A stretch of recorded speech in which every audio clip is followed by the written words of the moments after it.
कहानी स्टार्ट होती है शहर से दूर एक ग्रीन हाउस अपार्टमेंट नाम का एक बिल्डिंग होता है। तो उसमें काफ़ी सारे फ्लैट होते हैं, लेकिन थर्ड फ्लोर पे एक फ्लैट होता है रूम नंबर 307। उसके बारे में सब बात तो करते हैं, लेकिन खुल के कोई बात नहीं करता है। अब क्या बात है उसको हम आगे डिस्कस करेंगे। तो मेरा नाम है आदर्श और हमेशा की तरह स्टार्ट करते हैं एक और नई कहानी से। चलिए स्टार्ट करते हैं। तो शहर से थोड़ी दूर, मतलब शांत इलाके में, जहाँ पे उतना शहर जैसा माहौल नहीं रहता, थोड़ी सी दूर। तो वहाँ पे बिल्डिंग होती है ग्रीन हाउस अपार्टमेंट नाम की। तो उसका थर्ड फ्लोर पे जो फ्लैट रहता है, फ्लैट नंबर 307। तो वो बहुत खाली खाली बंद पड़ा रहता है और कोई उसके बारे में मतलब खुल के बात नहीं करता है। तो क्या होता है कि शहर में एक लड़का आता है अर्जुन नाम का। तो अर्जुन की नौकरी लगी रहती है, मतलब स्टार्टिंग में वहाँ पे उस शहर में। तो उसे चाहिए होता है सस्ता और जल्दी मिल जाने वाला फ्लैट। तो अर्जुन का एक दोस्त बताता है कि देखो वहाँ पे एक फ्लैट है, तुम चाहो तो ले लो। तो अर्जुन बोलता है ठीक है, मुझे बताना। तो अर्जुन सिंपली वहाँ पे जाता है, तो वहाँ का सेक्रेटरी उससे कुछ अच्छे से बताता नहीं है, क्योंकि उसे तो फ्लैट भाड़े पे देना था। तो अर्जुन पूछता है कि फ्लैट का भाड़ा कितना है, तो वो नॉर्मल बताता है और बोलता है कि हाँ, जल्दी मिल जाएगा तुमको। अर्जुन बोलता है ठीक है, क्योंकि उसके फ्लैट से वो उसका जो जॉब लगा था वो काफ़ी नज़दीक था। तो वो ले लेता है। फिर उसके बाद क्या होता है कि सेक्रेटरी ने बस इतना कहा था कि मतलब लाइट ऑफ करके मत सोना। तो अर्जुन हँसते-हँसते बोला, यार मैं इन सब में विश्वास नहीं करता, क्यों लाइट बंद करके और सोना है।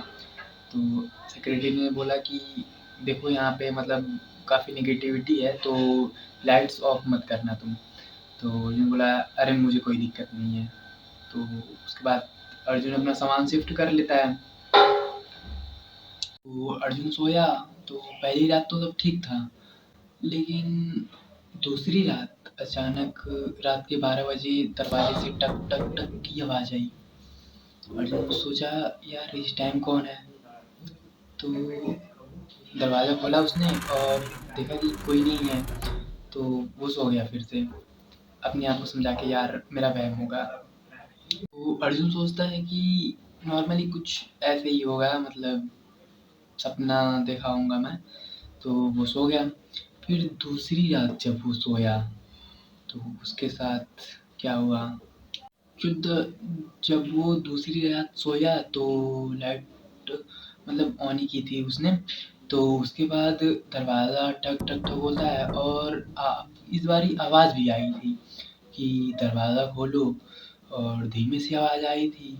तो वो टक टक टक की आवाज़ से उठा तो, और फिर दरवाज़ा खोलता है, लेकिन कॉरिडोर में तो कोई नहीं था, मगर फर्श पे पानी जैसा भीगा हुआ था फर्श, जैसे मतलब कोई पानी में से चल के आया हो।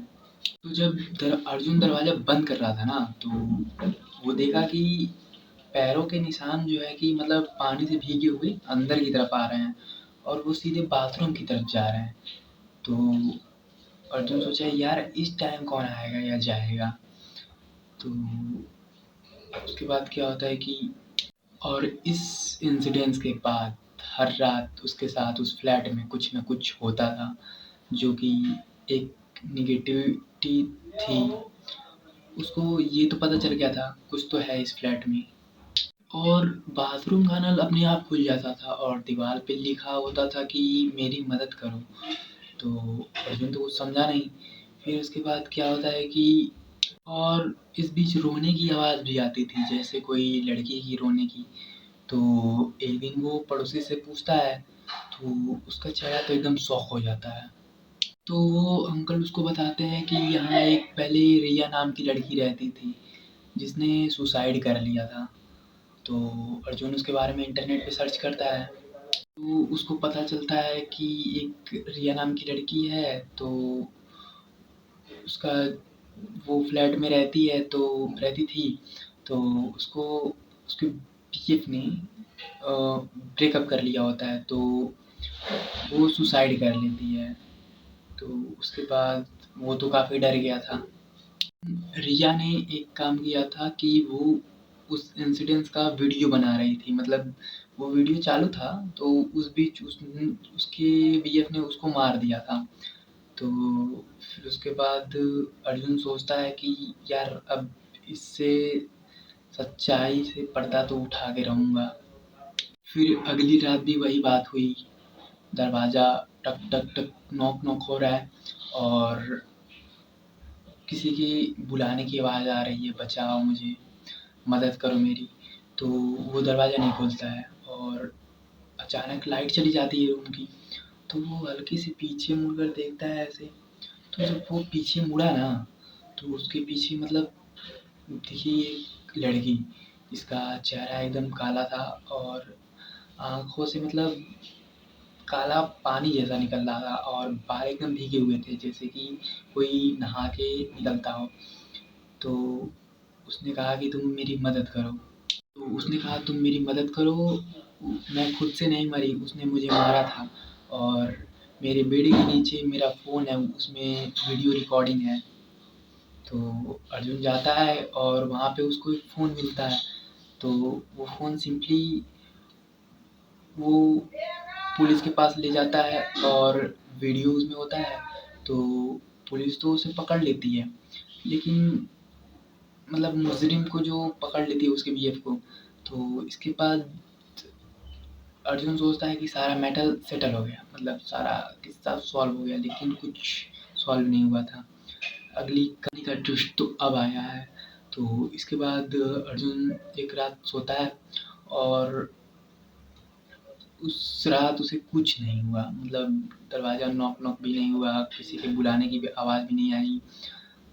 तो उसका दरवाज़ा भी नॉक नॉक नहीं हुआ। तो कल सुबह उसको लेट हो रहा था, मतलब मैं वो जिस टाइम निकलता था अपने घर से बाहर, तो मिलता था नीचे वाले फ्लैट में जो रहते थे लोग, उनसे मिलता था। तो अगले दिन वो आया नहीं। तो उन्होंने सोचा कि यार चलो आज हम चल के उसे जगाते हैं, पता नहीं क्यों सो रहा है। तो उन्होंने उसका दरवाज़ा सिंपली खोला, तो वहाँ पे देखते हैं कि ये तो बेड पे पड़ा हुआ है। तो लोग जगाते हैं उसको, तो पता चलता है ये तो मर गया है। तो वो मर चुका था और दीवार पे लिखा था कि अब मुझे अकेले नहीं रहना पड़ेगा। उसको मारने वाली वही रिया थी। उसका काम होने के बाद भी वो उसे जान से मार देती है।